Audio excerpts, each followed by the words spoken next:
All right, part 2 of the endocrine system. We're going to discuss the thyroids. There are 2 glands we're going to go over, and the thyroid is located right here in the throat area. So we're going to talk about first just the thyroid. Now the thyroid secretes 2 different kinds of hormones. It secretes T3, T4, and calcitonin.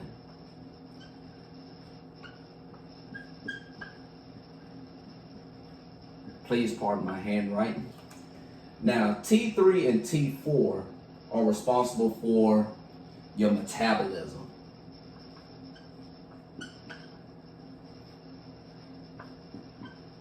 And they are also responsible for the mobilization of your fuels for your body to use. So that's basically what the thyroid does. And if you notice, people that have thyroid issues, they also tend to have an inflammation and weight problems. That's relative to the thyroid.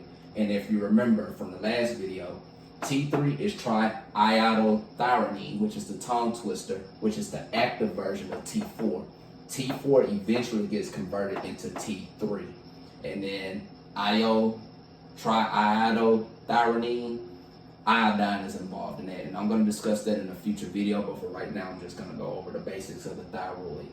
So whenever someone has an iron deficiency, they typically have weight problems associated with that as well.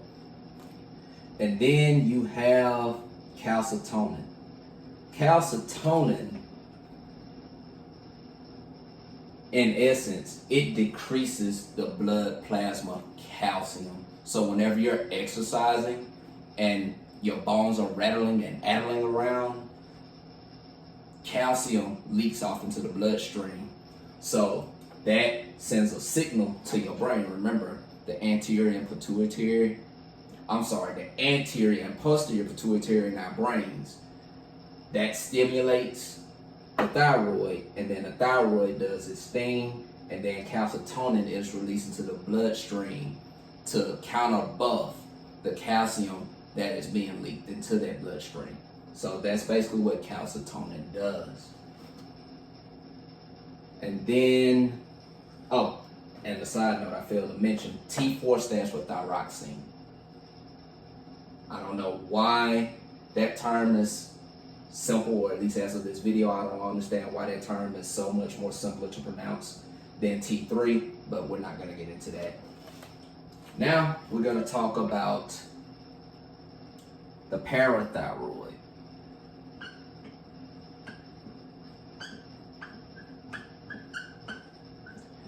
And the hormone release here is the parathyroid hormone.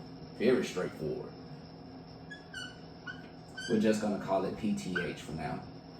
And the parathyroid hormone does the opposite of what calcitonin does. It promotes the increase of calcium mobilization in our bloodstream. And if you remember in the muscle contraction videos, in the electrolyte video, calcium is responsible for muscle contraction and nerve function, or at least those are the main functions. And also the strengthening of our bones and teeth. So those are the thyroids. You have the thyroid and then you have the parathyroid. Now the effects on exercise, the effects of exercise that it has on these hormones is that it goes up for T3 and T4. And then the main trigger for T3 and T4 is just simply low plasma T3 and T4. So if your blood plasma is low, then the thyroid is going to release T3 and T4 in the blood system. Calcitonin, as of this video, has a question mark, or at least from the text that I've read. So I'm going to dig deep into the literature to really figure out if there is an effect on calcitonin by way of exercise.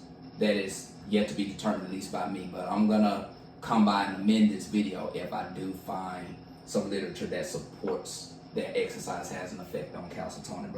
But the text that I've read, which is a 7th edition, I think there's like a 10th or 11th edition out now, it has a question mark. And then parathyroid, it also increases whenever you start exercising. So parathyroid hormone goes up whenever you exercise. So very short and sweet video. I hope you learned something. And we're gonna talk about another pair of glands in the endocrine system as it pertains to exercise physiology. All right, thanks for hanging 10. See you in the next one.